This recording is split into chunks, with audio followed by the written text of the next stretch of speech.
Hello everybody, Daniel Creel here, ambassador of PinSeeker, and today I'm going to work with you on your chipping.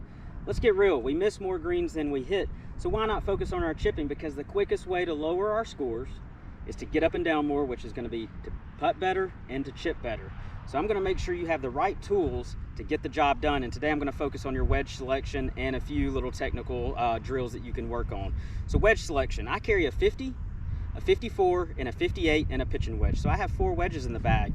People ask, why do you have 4 wedges? Well, it's because I want to fill in as many gaps as I possibly can. I top out with my pitching wedge at 145, so I have to fill in from 0 yards all the way down to 145 or up to 145 with the other 3 wedges, and that keeps my gaps sort of small.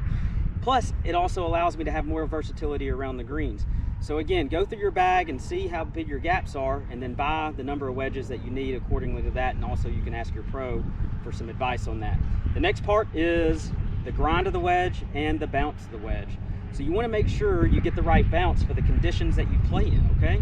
So the softer conditions that you play in, you need more bounce to help you not dig as much and lower the probability of you hitting a fat shot. So the bounce of on the sole of the club is going to actually help you be aggressive and maintain an aggressive stroke, but not have the concerns of hitting it fat.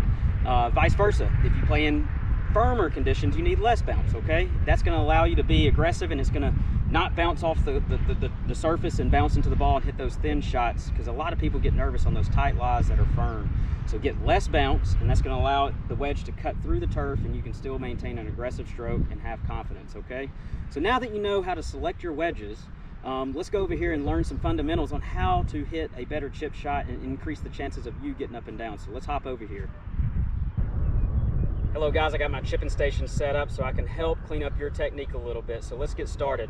So you're gonna notice here I have a towel, and the purpose of this towel is what I see most frequently in people chipping is they tend to scoop it up in this fashion, which gets really wristy, and they're helping the ball up, which can cause a lot of timing issues, which is gonna be thin and fat shots. And also what I see is people take it back too far.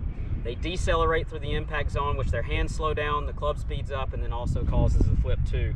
And when you flip, you're always increasing the bounce of the club, which can cause a number of problems if it's not needed.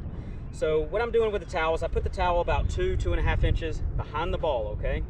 And the idea is I want to come in steep enough between the towel and between the ball, somewhere in here, so I can scoop the ball, use the natural bounce and the natural loft to get the ball to the hole, okay? And what that also helps me do is lead with the hands rather than getting really handsy, okay? This shot right here is about a 25, 30-foot shot. I have plenty of green here. As you can see, the green starts right in front of me. And so what I'm gonna do is take my 50 degree. I want this ball to get on the green as quick as possible. The reason why I wanna choose a wedge, since I have so many wedges, I wanna take the one that gets me on the green quick, because that's going to be the most consistent way to get the ball to the hole in a consistent fashion from hole to hole during a round, okay? So what I'm going to do is demonstrate how to use this towel, and I'm also going to give you some advice. I don't like your stance too wide because that causes too much movement side to side, okay? So let's narrow the stance, open up the stance, let's add a little pressure on our lead thigh, so I want 70% of your body weight on your lead thigh, and then let's just give it a whirl, okay?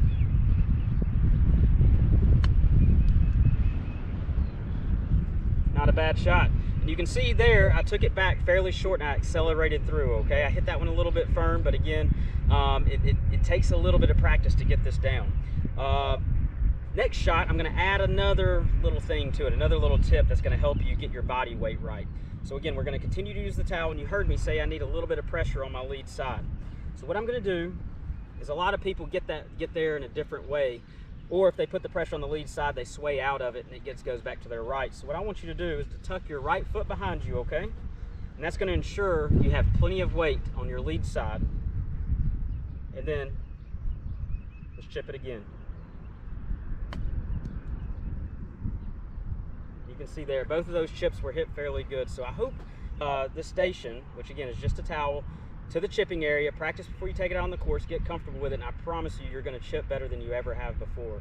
So keep tuning in for more advice around the greens and full shots, and until next time, happy pin seeking, guys.